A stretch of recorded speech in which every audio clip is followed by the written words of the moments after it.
Можеби до овој момент имаме некакви информации за тоа какви мерки ќе бидат побарани за тројцата поранешни градоначалници кои се веќе приведени. Се уште нема информации од обвинителството во врска со приведувањето на тројцата поранешни градоначалници на Кучани, кои што синоќа беа приведени заедно со уште едно лице. Станува збор, како што напомена и ти, за градоначалникот во оставка Љупчо Папазов, поранешниот градоначалник Николчо Илиев и градоначалникот поранешен на Кучани Радко Димитровски. Сите тројца беа синоќа приведени заедно со уште едно лице, но до овој момент обвинителството нема соопштено дали и каков вид на притвор им е одреден, доколку им е одреден.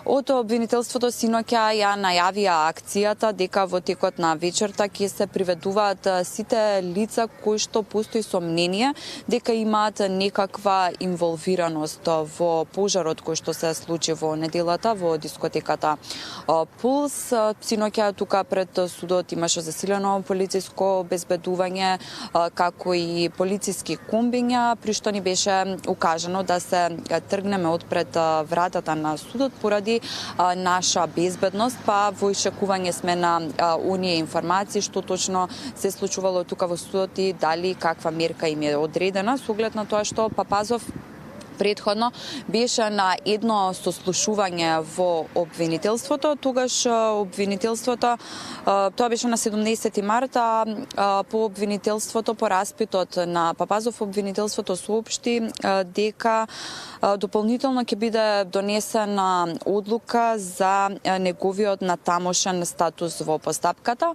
Според соопштението од по распитот на Папазов од обвинителството, извршен е распит на градоначалникот кој даде определени појаснувања и сознанија. Таквиот исказ се споредува со доказниот материјал и надлежностите на општината, пошто ќе биде донесена одлука за неговиот натамошен статус во постапката. Ова беше соопштението на обвинителството по првиот распит на Папазов, кој што беше на 17 март. Тој синоќа беше приведен по втор пат, така што викнат на информативен разговор или приведен по втор пат. Се уште чекаме официјални информации од обвинителството, кои што се уште ги немаме, бидејќи уште вчера најавија дека во текот на денешниот ден ќе ги дадат информациите околу вчерашната акција.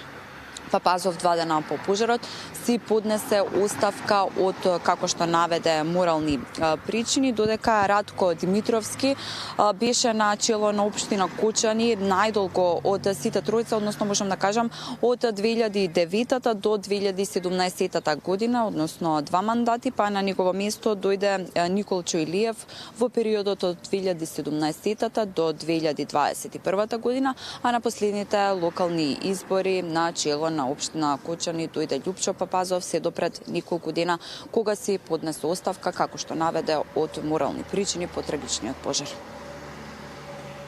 Тамара, си уште е рано веројатно за официјални информации од јавното обвинителство, меѓутоа до крајот на денешниот ден завршува и оној краткотраен 48-часовен притвор за останатите 19 лица кои што исто така се опфатени во истрагата, меѓу нив се и поранешниот министер за економија Кришник Бектеши, поранешната државна секретарка во економија, поранешниот директор на пазарниот инспекторат.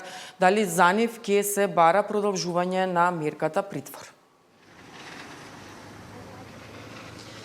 Од оние информации кои што веќе ги имаме од истрагата, побаран е 30-дневен притвор за поранешниот министер за економија Кришник Бектеши, како и тројцата раководители, како и тројцата вработени на раководни функции во Министерството за економија, како и за државната секретарка, како што напомена и ти. За сите четворица е побаран 30-дневен притвор. Вчера доцна вечерта пристигна тука и во судот во Кучани и нивните бранители.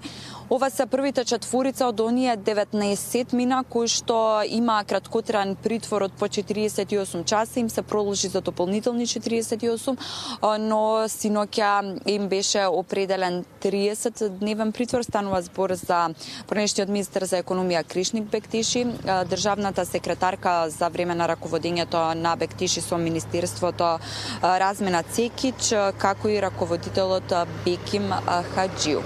Ова се според наши извори од истрагата, како што кажа, во исчекување на официјалните информации од обвинителството.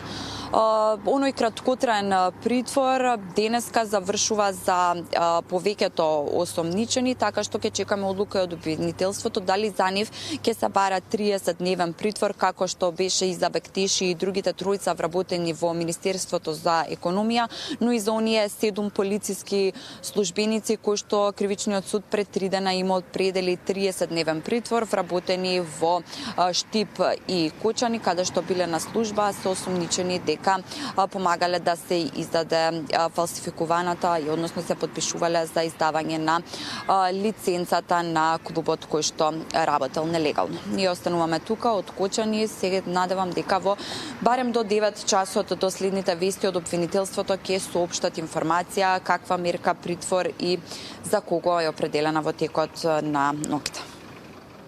Тамара Дичевска, јас ти благодарам за овие информации. Секако остануваш во Кочани на терен, со многу повеќе информациите очекуваме во вестите во 9 часот.